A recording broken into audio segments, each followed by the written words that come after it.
Eh bien, bonjour à toutes et à tous.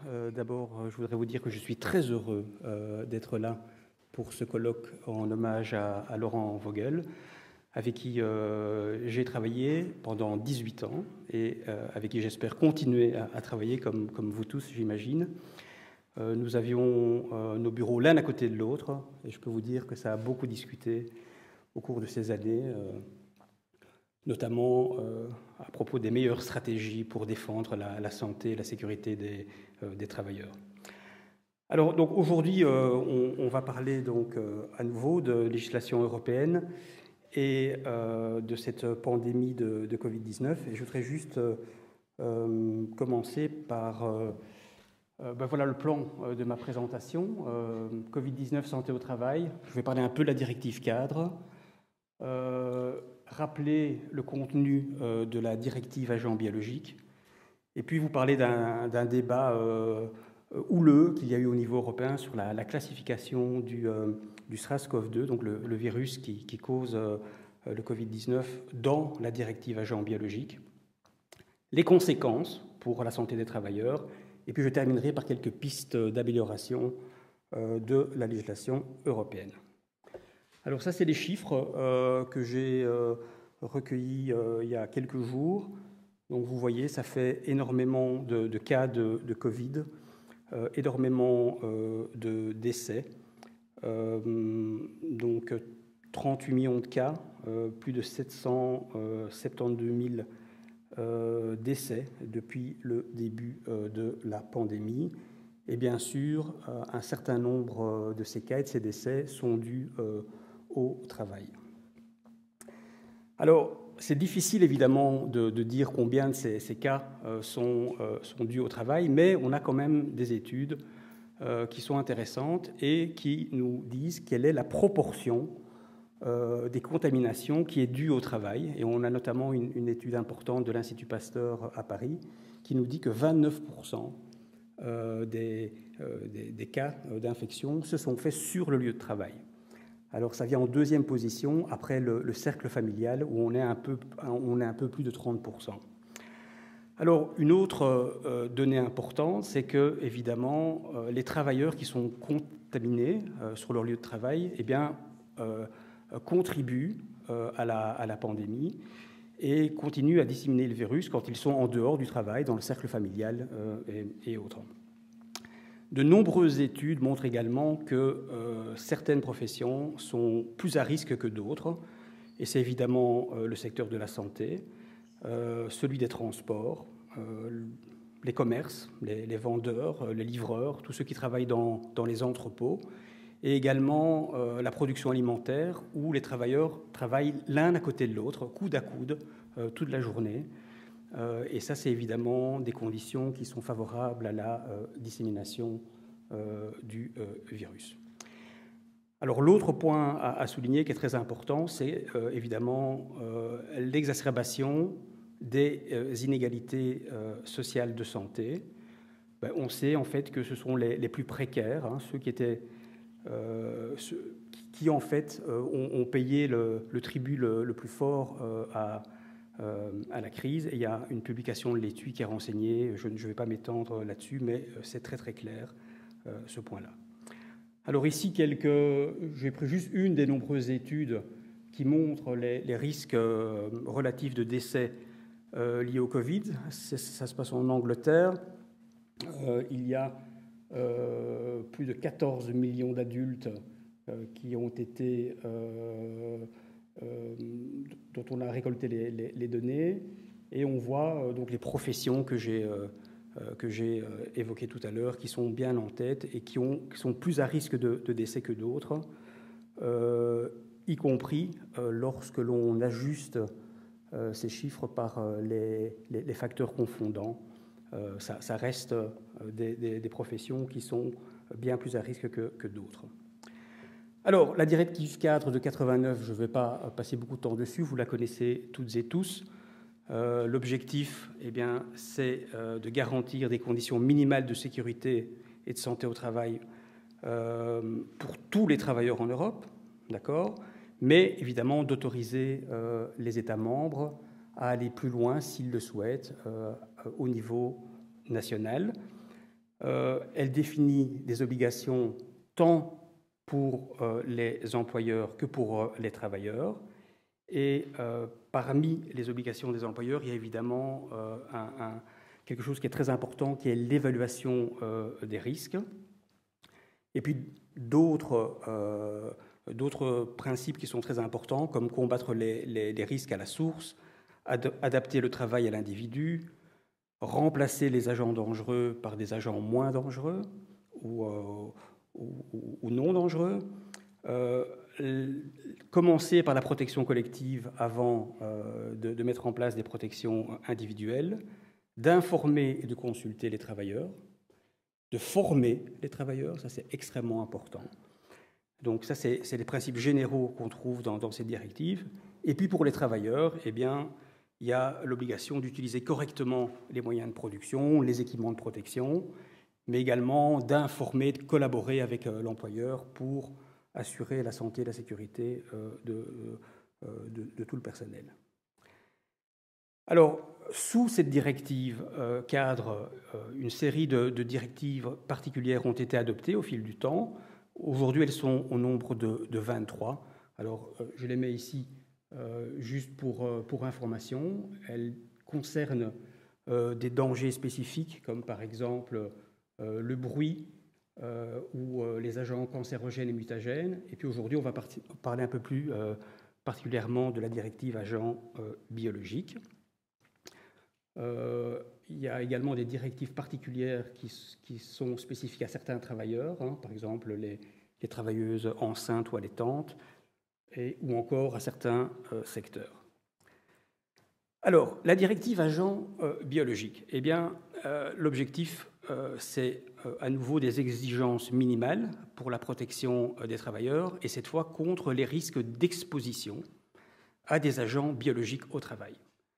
Alors, le champ d'application, il est le même que, évidemment, la directive cadre. Ça concerne tous les travailleurs, tous les secteurs, à l'exception peut-être des services de police, les pompiers et les travailleurs domestiques, mais ça concerne vraiment tous les autres secteurs. Alors, qu'est-ce qu'on entend par agents biologiques dans cette directive? Eh bien, ce sont des micro-organismes, y compris les organismes génétiquement modifiés, les cultures cellulaires, les endoparasites humains susceptibles de provoquer une infection, une allergie ou une intoxication. Alors, de façon très concrète, qu'est-ce que ça signifie? Eh bien, ces agents biologiques sont répertoriés dans une annexe de cette directive, qui est l'annexe 3, et on y trouve actuellement à peu près 200 genres de bactéries, 180 genres de virus, 90 genres de parasites et 40 genres de champignons. Alors, cette directive classe également les agents biologiques en 4 groupes de risques. Et les obligations des employeurs sont de plus en plus contraignantes lorsque le groupe de risque est plus élevé. Ça, c'est un peu le principe. Et donc, on a 4 groupes. Le groupe 1, ce sont donc des agents qui ne sont pas susceptibles de provoquer une maladie. Et puis, les 3 autres peuvent provoquer des maladies chez l'homme ou des maladies graves chez l'homme pour le groupe 3 et le groupe 4. Et c'est donc les groupes 2, 3 et 4 qu'on retrouve dans cette fameuse annexe qui liste tous les agents biologiques dangereux. Alors, la différence entre le groupe 3 et le groupe 4, c'est que dans le groupe 3, on dit que l'agent peut présenter un risque de propagation dans la collectivité, mais qu'il y a une prophylaxie ou un traitement efficace. Ça, c'est le groupe 3. Dans le groupe 4, il y a à nouveau ce risque élevé de propagation dans la collectivité, mais cette fois, il n'y a pas de traitement, il n'y a pas donc de prophylaxie ni de traitement efficace. Alors, les obligations des employeurs dans la directive agents biologiques sont les mêmes et sont calquées sur la directive cadre de 89. Donc, il faut éviter d'utiliser l'agent biologique, limiter le nombre de travailleurs exposés ou susceptibles d'être exposés, éviter ou minimiser la dissémination des agents biologiques. Comment? Eh bien, en aménageant les processus de travail et avec des mesures techniques. À nouveau, on privilégie les mesures collectives plutôt que les mesures individuelles. Il y a évidemment des mesures d'hygiène, des panneaux signalétiques et également l'obligation de mettre à la disposition des autorités compétentes une série d'informations qui sont importantes, le résultat d'évaluation des risques, les activités au cours desquelles les travailleurs ont été exposés, et puis le nombre de travailleurs exposés et les mesures qui ont été prises. Alors, il y a également dans cette directive agents biologiques des obligations spécifiques pour les employeurs, notamment un plan d'urgence s'il y a défaillance du confinement physique, puisqu'on prévoit également le confinement physique pour certaines des activités avec ces agents biologiques. La différence entre le groupe 3 et le groupe 4, c'est vraiment l'obligation de fournir aux travailleurs des instructions écrites sur les procédures à suivre. Dans les deux groupes, il faut maintenir la liste des travailleurs exposés. Il faut notifier à l'autorité compétente le fait qu'on va travailler avec des virus, des agents biologiques de groupe 3 ou de groupe 4. Et pour des secteurs particuliers, qui sont, donc c'est les deux dernières lignes du tableau, en gros les hôpitaux, les cliniques vétérinaires et autres, il y a en fait des mesures de confinement qui sont prévues, et y compris pour un autre secteur d'activité bien précis, qui sont les procédés industriels et les laboratoires, donc c'est l'industrie pharmaceutique. Et ici, tout de suite, je voudrais vous faire remarquer que cette directive, en fait, elle a été conçue pour des gens qui vont travailler intentionnellement avec des agents biologiques. On n'a pas du tout prévu le cas d'une pandémie, et c'est bien pour ça que je proposerai quelques pistes pour remédier à ce problème.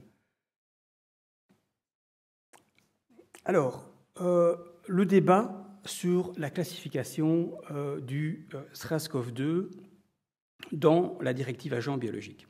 Quelques petits rappels. En janvier 2000, on a donc un nouveau coronavirus qui est originaire de Chine, qui se propage sur tous les continents. Fin janvier, l'OMS déclare que l'épidémie de Covid-19 est une urgence de santé publique de portée internationale. Le 11 mars, on déclare la pandémie. Et le 3 juin 2020, la Commission européenne révise donc la directive agents biologiques pour classer le SRAS-CoV-2, et elle choisit de le classer en catégorie 3. Et donc, c'est une procédure d'urgence qui est utilisée, et les États membres sont priés de transposer la directive dans le droit national en déant les 5 mois au plus tard. Donc, on essaie d'aller très, très vite. Mais la classification est en groupe 3. Alors, évidemment, les milieux syndicaux, l'Institut syndical, la Confédération européenne des syndicats ont été très, très critiques par rapport à cette classification en catégorie 3, puisque, à l'époque de la classification, eh bien, tous les éléments étaient là pour classer ce virus dans la catégorie 4, la catégorie de risque la plus élevée, la catégorie de risque qui permet les mesures les plus contraignantes sur les lieux de travail. Il y avait notamment, pour rappel, la capacité de provoquer des maladies graves chez l'homme, un danger sérieux pour les travailleurs, des risques élevés de propagation dans la collectivité et pas de vaccin ou de traitement efficace. Alors, pour substancier cette critique, il y a des éléments factuels. On a l'article 18 de la directive agents biologiques qui nous dit que si l'agent biologique à évaluer ne peut être classé nettement dans l'un des groupes définis, donc à l'article 2, qui reprend ces 4 catégories, il doit être classé dans le groupe de risque le plus élevé parmi les groupes envisageables. Donc si jamais il y a discussion, il faut choisir le groupe le plus élevé.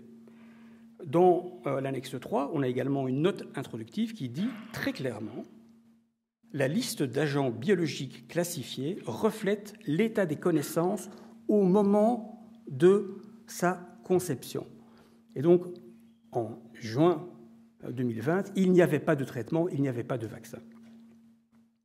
De plus, une étude très intéressante a été publiée qui compare les virus déjà classés dans la directive agents biologiques et qui montre que, effectivement, si on compare ça aux autres virus, eh bien, la classification en catégorie 4 était nécessaire et totalement justifiée.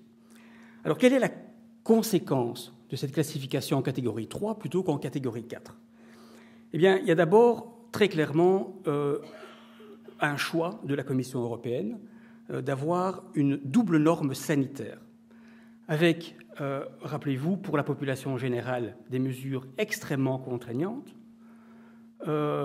avec donc un confinement, avec l'interdiction de certaines libertés même, alors que pour les travailleurs, eh bien, on a choisi une catégorie de risques et des mesures qui les accompagnent qui sont moindres que celles qui étaient imposées à la population générale.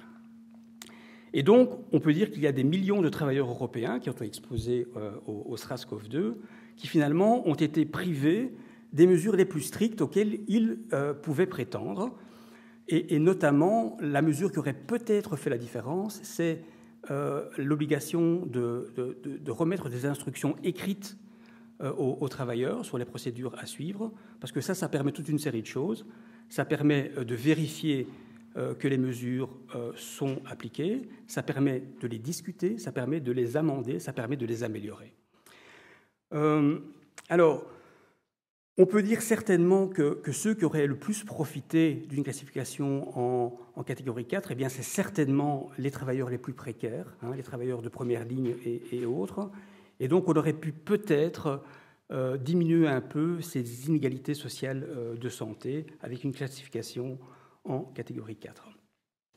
Et donc, je vais maintenant essayer peut-être de rappeler vite que le Parlement européen a négocié avec la Commission le fait d'essayer d'avoir des mesures qui amélioraient la santé des travailleurs, notamment par une publication au journal officiel de la Commission européenne où elle s'engage à faire des choses, et notamment à revoir la directive agents biologiques pour éventuellement l'améliorer pour de nouvelles pandémies.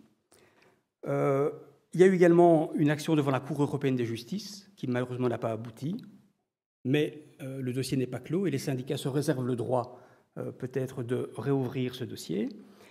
Et puis maintenant, rapidement, quelques pistes, parce qu'il est très clair que cette directive n'est pas adaptée aux situations de pandémie et qu'il faut donc parfaitement la revoir.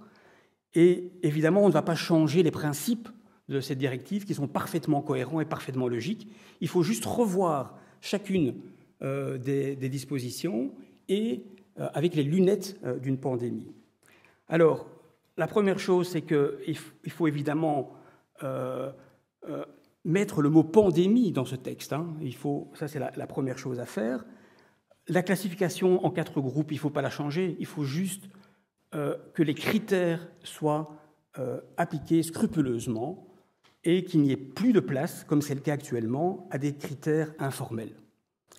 Alors, les choses importantes, c'est évidemment un point important qui sort un petit peu ici de la directive agents biologiques, mais je voudrais quand même le souligner, c'est qu'il y a un gros débat sur l'origine du virus. Est-ce qu'il est d'origine zoonotique ou est-ce que c'est un accident de laboratoire ? En tout cas, cette deuxième hypothèse n'est aujourd'hui plus écartée et gagne du terrain. Et il faut savoir que, en fait, la biologie moléculaire a fait énormément de progrès et qu'il y a maintenant moyen de reconstituer des virus, qu'il y a moyen, en fait, de faire des expériences de gain d'espèces et de transformer des virus animaux en virus humains. Et c'est exactement ce que l'Institut de virologie de Wuhan en Chine faisait. Et donc, il y a un doute sur l'origine du virus.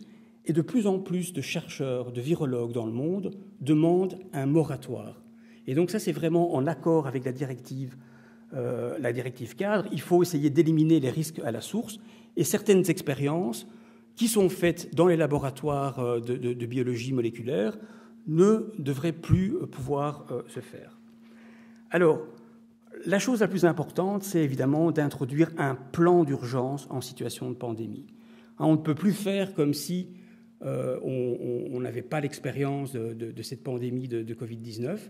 Et donc, il faut maintenant que les entreprises, les organisations soient prêtes et qu'elles aient un plan qui soit évidemment spécifique à chaque entreprise. Les mesures ne seront pas les mêmes d'une entreprise à l'autre. Un plan qui doit être préparé entre les employeurs et les travailleurs ou leurs représentants, qui doit être applicable quel que soit l'agent de la pandémie. Cette fois-ci, c'est le Covid-19 avec une propagation aérienne. Et la prochaine fois, ça sera peut-être plus via les contacts cutanés. Donc il faut que ce soit évidemment, que ça prévoit toutes les possibilités. Ce plan serait activé au plus tôt dès que l'évaluation des risques dans l'entreprise montre qu'il y a risque de contamination ou au plus tard lorsque les autorités compétentes déclarent une pandémie. Et pareil, pour arrêter ce plan, puisqu'il est temporaire, dès que les autorités compétentes déclarent la fin de la pandémie, eh bien, ce plan pourrait s'arrêter. Alors, les obligations pour les employeurs, c'est évidemment le télétravail lorsque c'est possible. Si ce n'est pas possible, eh bien, les travailleurs non essentiels devraient rester chez eux sans perte de salaire. Il faut évidemment réorganiser les processus de travail pour minimiser la dissémination et également prendre en compte tous les autres risques, puisque c'est très très important. Il y a le risque biologique, mais on a bien vu que même pour le télétravail, il y a des risques psychosociaux qui sont attachés pour cela. En temps de pandémie, on utilise beaucoup de désinfectants, ils sont là partout autour de nous, c'est des risques chimiques supplémentaires. Donc il y a beaucoup de choses à évidemment examiner et à repenser. Il faut évidemment mettre des tests de détection rapides et des vaccins gratuits à disposition quand ils sont disponibles, évidemment en bonne coopération avec les autorités. Les instructions écrites, c'est l'instrument qui aurait pu faire la différence entre la classification 3 et 4. On pourrait éventuellement introduire des exercices périodiques de simulation d'une situation de pandémie, ce qui permet de tester les choses, que tout le monde soit prêt et éventuellement d'adapter les plans. Il faudrait que le texte rappelle un droit qui est très important et sur lequel Laurent a énormément insisté au cours de la pandémie, c'est le droit de retrait des travailleurs en cas de danger grave et imminent, et puis évidemment garder la notification aux autorités compétentes. Rapidement, de quoi est-ce qu'on parle? 2 exemples. Dans les transports en commun, voilà des choses qui sont parfaitement cohérentes et intelligentes, de type d'adaptation qu'on pourrait faire. Monter par l'arrière, il y a une zone conducteur qui est interdite aux voyageurs. Les voyageurs portent le masque. Il y a une ventilation avec de l'air extérieur. On nettoie fréquemment tous les points de contact, c'est-à-dire le volant, mais également les barres courantes dans les bus. Et ensuite, il y a des shifts adaptés pour les conducteurs, de façon à ce qu'il n'y ait pas 8 conducteurs différents qui utilisent le même bus, et donc il y a moyen d'adapter ça. Ça, c'est un bon exemple. Et puis, il y a un mauvais exemple, et c'est ici dans la transformation de volailles. Vous voyez qu'on a mis des plexiglas entre les travailleurs. Eh bien, on a montré que c'était totalement inefficace, parce qu'en fait, ça ne permet pas d'arrêter la propagation du virus. Pourquoi? Parce que les travailleurs sont coude à coude les uns avec les autres. Et donc, dans ce type d'entreprise, la solution, qu'est-ce que c'est? Eh bien, c'est d'augmenter la distance entre les travailleurs, évidemment augmenter la ventilation et la filtration de l'air, et si possible porter des masques qui sont beaucoup plus efficaces que les simples masques que nous portons tous ici dans la salle. Je termine. Les travailleurs, ils ont également des obligations.